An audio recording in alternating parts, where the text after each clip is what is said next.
Vamos a empezar, si queréis, por Adolfo y vamos a ir pues eso, alternando. Habrá preguntas que serán para los dos y luego también intercalaremos con preguntas del público.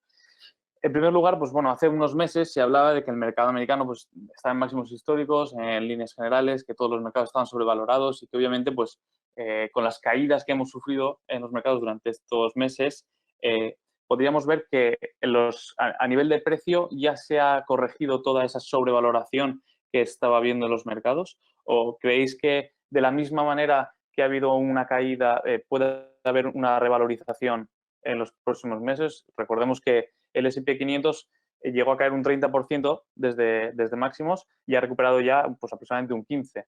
¿Qué visión tenéis por vuestra parte, Adolfo? Bueno, como decía anteriormente, va a haber un poco, principalmente, va a suponer qué es lo que vaya a pasar con el tema del COVID. Eso va a ser definitivo, sobre todo por el tema de los rebrotes. Si vemos que las economías vuelven a cerrarse después del verano, que es lo que se está empezando a valorar, entonces sí que podríamos volver a testear niveles de mínimos, pero en principio esa situación pensamos que va a ser más controlada, va a ser mucho más controlada en lo que nos ha estado pasando, sobre todo en Estados Unidos. Ya hemos visto que los mercados siguen estando subiendo y no creemos que, por mi parte, yo considero que no creo que vaya a volver a niveles del mínimo. Puede haber alguna corrección, pero pensamos que los mercados, si siguen en este punto con los bancos centrales, en este caso con la Reserva Federal, siguiendo inyectando dinero, consideramos que de alguna manera van a seguir intentando dar sostenibilidad y confianza a los mercados para controlarlos y que no se vayan para abajo y sigan con tendencias alcistas. En recuperación, perdón. En esta misma línea, Pedro, has comentado pues, que había que cambiar un poco el foco, ¿no? Ese sesgo de invertir en el mismo país y ampliar un poco el horizonte de inversión. Pero has comentado también que el sector de la banca, por ejemplo, en concreto en España, está en mínimos históricos, en línea de lo que estamos hablando, en precio. ¿Cómo tenéis en cuenta a la hora de invertir? ¿Qué factores son los que ponderáis más a la hora de valorar la calidad de los negocios? Porque ahora sí que es verdad que podemos ver que todo está barato a la hora de encontrar una buena inversión, pero realmente ahora lo importante igual es fijarse en lo que has comentado, ¿no? En el tema de la liquidez de la empresa, en la calidad de ese negocio. ¿En qué os fijáis vosotros? Pues el barato puede ser hasta cero. Y en temas de banca, lo que vemos es que desde 2008 muchos inversores, y yo también cometí ese error en 2018 cuando pensé que los tipos de interés podían también subir en Europa, y compramos un poco de banca europea, pero la verdad es que la tendencia desde 2008, perdón, de la banca bajar. Y aunque esté barata o en mínimos históricos, la verdad es que no sabemos cuántos más aportes de capital necesitan, cuánto más dinero, cuánto más intervenciones podrán existir principalmente en el mercado europeo. Por eso es verdad que están baratas en términos de indicadores, pero hay que tener mucho cuidado. Nuestra filosofía es siempre diversificación, porque los inversores muchas veces tienen el problema de invertir solo en las empresas que conocen, y normalmente las que conocen son las empresas nacionales de su país, es la que entienden su negocio, pero ni siempre, como vimos en el caso, por ejemplo, del IBEX, y en Portugal, en España y otros países fue igual, no siempre es la mejor opción. Y para eso es que hay que estudiar un poco y hacer algunos cursos. Por nosotros elegimos siempre empresas de capitalización elevada. No invertimos, o muy raramente invertimos, en empresas con menos de 3.000 millones de capitalización, por una cuestión de seguridad. Preferimos no ganar en los primeros 2.000 millones el primero crecimiento de la empresa, pero aprovechar después que entendemos el modelo de negocio, entendemos que ese negocio va a estar y no va a quebrar en los próximos años, que son empresas que van a poder generar cash flow, o entonces que hacen algún tipo de disrupción tecnológica. Por ejemplo, Amazon nunca ha dado un dividendo, pero es uno de los tópicos que tenemos hace mucho tiempo y que sigue casi en máximos históricos, porque acreditamos en el modelo de negocio a la distancia, comercio electrónico, y lo que miramos es un conjunto de factores de la solidez de la empresa, el modelo de negocio.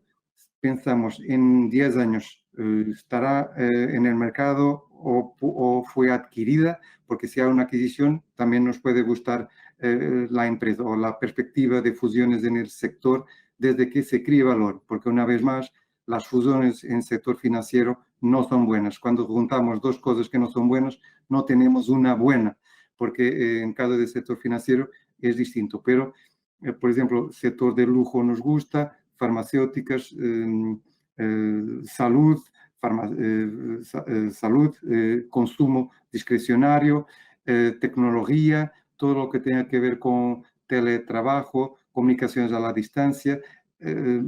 Con esta crisis lo que vamos a tener es la necesidad de de invertir ainda más en la estructura tecnológica, y el 5G ahora es inevitable, porque ahora que experimentamos el teletrabajo y que muchos se sienten bien, y como Adolfo también decía, llega a un punto, ¿cuál es la necesidad de tener una oficina o tan grande cuando las personas, muchos de los colaboradores, les gusta trabajar y tener flexibilidad?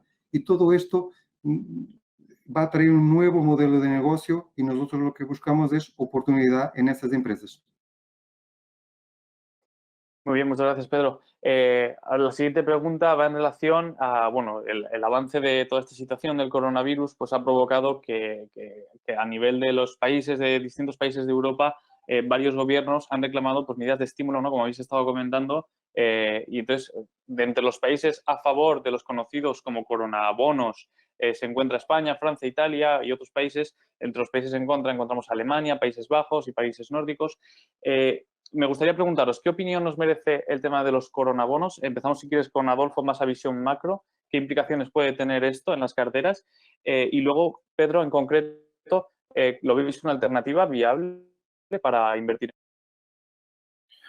Bueno, mi visión macro en este caso es quizá es la piedra filosofal en este caso. Hay países, como muy bien has dicho, principalmente los periféricos, que sí que están a favor de los coronabonos. Y casualmente los grandes países como Francia, Alemania, no están a favor de ellos. ¿Esto qué nos supone? Pues en realidad es que estamos hablando dentro de una Europa, pero en realidad existen varias velocidades dentro de una Europa.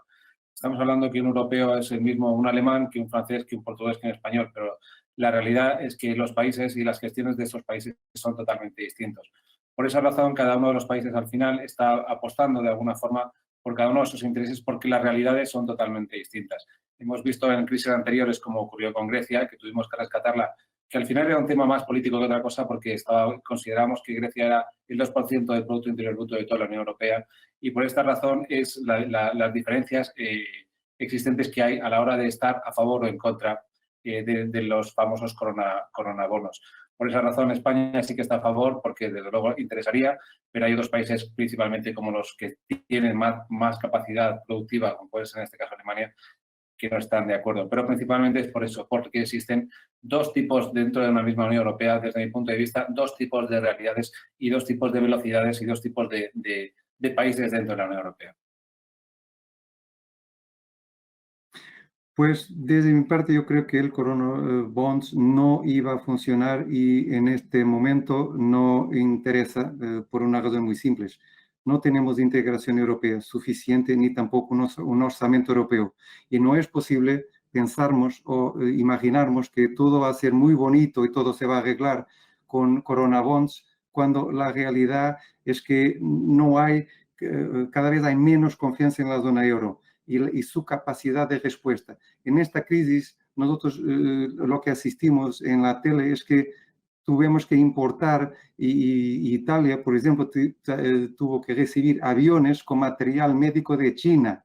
Es decir, Europa no consigue ni tampoco suplantar sus necesidades. No hay muchas veces una entreayuda entre países. Y esto no se puede estar y pensar que una bond, una eurobond o una corona bond, llaman como quieran, que iba a arreglar todos los problemas. No, los problemas son muy, muy más profundos, y eso no iba a arreglar. Y además, si emitiesen, yo no creo que iba a poner en conciencia comprar corona bonds para los fondos de inversión, por una razón. Los inversores, cuando compran un fondo de optimize, quieren rentabilidad y no quieren un tipo de interés cero o negativo, que es lo que los gobiernos con la Corona Bonds quieren. Por eso no podría invertir porque estaría haciendo daño a nuestros clientes y no era de su interés. Por eso, quien busca esas soluciones es una solución política, pero yo también quiero recordar una cosa. No es necesario Corona Bonds porque el Banco Central Europeo ya es la Corona Bonds. Cuando ellos compran todos los bonos o los bonos de todos los países y su primera intervención fue solo 120 mil millones de euros, porque una vez más, al inicio de marzo, el Banco Central Europeo no tuvo capacidad, como nunca tiene capacidad de perspectivar las implicaciones de esta crisis de salud en los mercados, y por eso los mercados europeos llegaron a bajar 43%. Es increíble cómo el Banco Central Europeo dejó que las personas entrasen en pánico y liquidasen sus fondos y sus ahorros con pérdidas elevadas. Es increíble la irresponsabilidad del Banco Central Europeo cuando ellos después vinieron con un programa pequeñito, 120 mil millones, pero lo consiguieron al final del mes de marzo, el 20 y pocos de marzo, y la verdad es que ahora van a comprar 1.000 millones, pero 1.000 millones de todos los bonos. Es decir, el propio Banco Central Europeo ya es la bonda europea, es solo decir, en vez de 1.000 millones, vamos a tener que comprar 3, 4 mil millones. Por eso, toda esta jugada de Corona Bonds, desde mi punto de vista, es una jugada política de muchos países que no quieren una integración ni un orçamento europeo, pero quieren el beneficio de una integración monetaria. Pues, y lo que creo que está haciendo Holanda y Alemania es que yo creo que lo que están diciendo es muy simple. No son contra los Corona Bonds o los Eurobonds, pero para eso hay que dar un paso más adelante, que es pensarmos todos en conjunto. Y no creo que eso es lo que los políticos europeos piensen. Ellos piensan, cada uno en su país, es en las próximas elecciones, afortunadamente. Por eso tenemos que mirar nosotros por nuestros ahorros, porque los políticos no nos van a ayudar. Bueno, vamos a entrar un poco más en detalle en lo que es la cartera. Bueno, has comentado en el fondo de investimento activo aproximadamente más o menos un 20%, te hablo de memoria. En el sector salud aproximadamente algo parecido, en tecnología, en el Europa Valor más o menos similar, pero has entrado a detallar también que tenéis una exposición en el sector de lujo en Europa. No sé si nos podíais comentar qué visión tenéis en el sector tecnología, sector de salud, también en el sector de lujo, y en concreto con alguna posición, porque has comentado que durante esas caídas en el mes de febrero aprovechasteis un poco para volver a poner la estructura de la cartera, ¿no? Si no recuerdo mal. No sé si también podías comentarnos alguna posición de la que tengáis en cartera y analizarlo a través de eso. Sí, gracias. Nosotros empezamos el año con posiciones en algunos sectores que fueron los más afectados. Por ejemplo, teníamos acciones de Booking porque el turismo, la perspectiva del turismo era subir otra vez en 2020 y 2021 y por ahí adelante. Teníamos posiciones en Lufthansa, por ejemplo. Teníamos posiciones en algunos automóviles como BMW, Daimler, y lo que hicimos fue al fin ainda en enero, empezar a vender parcialmente las posiciones y la primera medida que tomamos fue quedar en liquidez. Después lo que hicimos fue buscar los sectores que estarían más protegidos, y uno de que creemos que estaría más protegido es el sector de lujo. Por ejemplo, en este caso, aumentamos la exposición a Louis Vuitton y a Kering y abrimos una nueva posición en Hermès, que está casi en máximos históricos, porque son sectores que son siempre muy, muy resilientes. Por ejemplo, Hermès hace bienes de lujo carísimos y creemos que el consumo de esas personas no sería tan afectado. Después lo que buscamos fue empresas farmacéuticas que empezaron desde pronto a buscar soluciones o terapéuticas o vacunas para el COVID, y reforzamos nuestra posición en Roche, en Sanofi Aventis, en Novartis, en Abbott Laboratories, todas las empresas que podíamos estar un poco expuestas pues, a este tema, pues reforzamos o abrimos nuevas posiciones. Por ejemplo, reforzamos también la exposición a Nestlé, otra que creemos que yo creo que hubo regalos de empresas en las bolsas en los últimos mes y medio. Reforzamos también en Danone, que sigue, nuestro punto de vista, seguimos reforzando. Siemens en tecnología, SAP en Europa, que es nuestro mayor título, llegamos a tener 5,5% del fondo en SAP, ahora tenemos 4,5%, reducimos un poco. También tuvimos posición en Infineon, pero salimos hace un par de días. Y también el sector de pagos electrónicos, principalmente Worldline y Wirecard. Por eso lo que hicimos fue cambiar y adaptar un poco el fondo para lo que creemos que va a hacer los próximos meses o años. Por ejemplo, en la inversión activo aumentamos más drásticamente la exposición a tecnología, y tecnología es Google, Apple, Facebook. Aprovechamos, Facebook lo vendemos, ainda no recompramos, estamos buscando una oportunidad para volver a poner en las carteras, pero Microsoft, Amazon, que es uno de los top picks que también tenemos, Adobe, porque Adobe con el teletrabajo mucha gente va a necesitar de licencias, y por eso todo lo que sean licencias y software aprovechamos para reforzar. Otro sector a donde entramos y reforzamos es Johnson & Johnson y Kimberly Clark, que hacen productos para oficinas.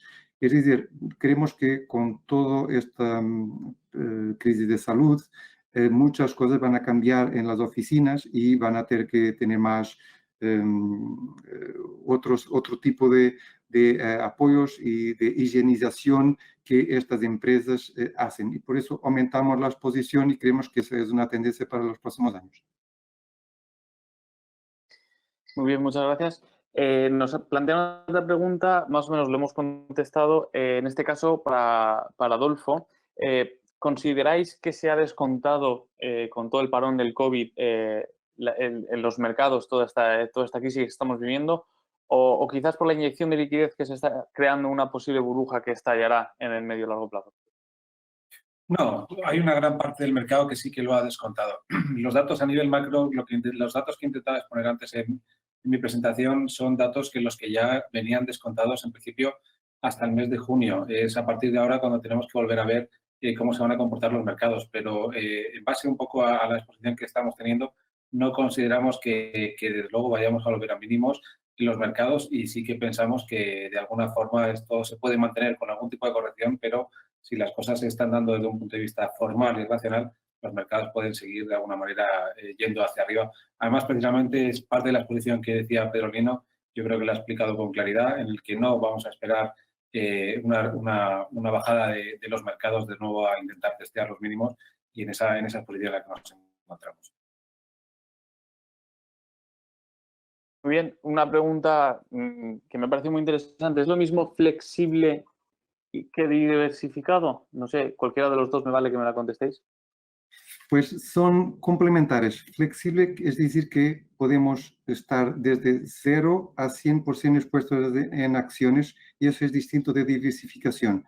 Es decir, nosotros intentamos siempre tener una diversificación superior a 25, 30 empresas en nuestros fondos, y eso nos da una estabilidad y disminuye bastante la volatilidad del fondo. Otra cosa es la flexibilidad, que es decir, estamos ahora pensamos, por ejemplo, sale una noticia cualquiera y nuestra opinión cambia drásticamente del mercado, pues nos permite ir a 0 de exposición si quisiéramos, o disminuir drásticamente o cubrirnos con futuros, vender corto los futuros del Eurostoxx 50 para cubrir las posiciones en acciones. Y esa flexibilidad con los futuros es lo que nos da nos permitió ganar en el caso de investimento activo, más de 16% en torno del índice. Por eso son dos cosas distintas y que en nuestro caso se complementan. Diversificación, número de títulos y flexibilidad, que es 0 a 100 de exposición en los mercados.